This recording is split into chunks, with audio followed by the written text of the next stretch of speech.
রাত যখন গভীর, ঘড়ির কাঁটায় 12:35। সারাদিনের কর্মব্যস্ত এই শহরটি এখন নীরব।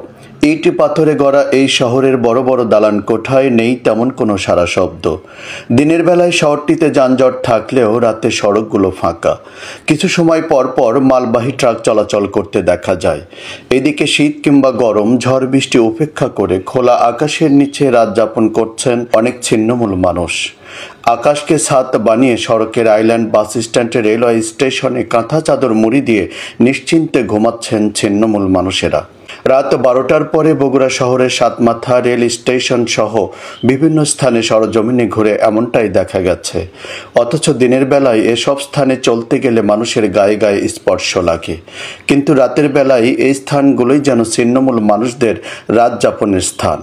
বগুড়া রেলওয়ে স্টেশন এলাকায় রাতে সরজমিনে গিয়ে দেখা যায় স্টেশন গেট থেকে টিকিট কাউন্টারের সামনে পর্যন্ত মাটিতে শুয়ে বসে আছে অনেক ছিন্নমূল মানুষ। রেলওয়ে স্টেশনের বাইরে টিকিট কাউন্টারের সামনে প্রায় পুরো মেঝেতেই শুয়ে বসে রাত যাপন করছেন তারা। নিয়তির কি পরিহাস! মশার কামড়, পোকা মাকড়ের জ্বালা যন্ত্রণা সহ্য করে আকাশকে ছাদ বানিয়ে নিশ্চিন্তে রাত যাপন করছেন তারা। দেখার কেউ নেই।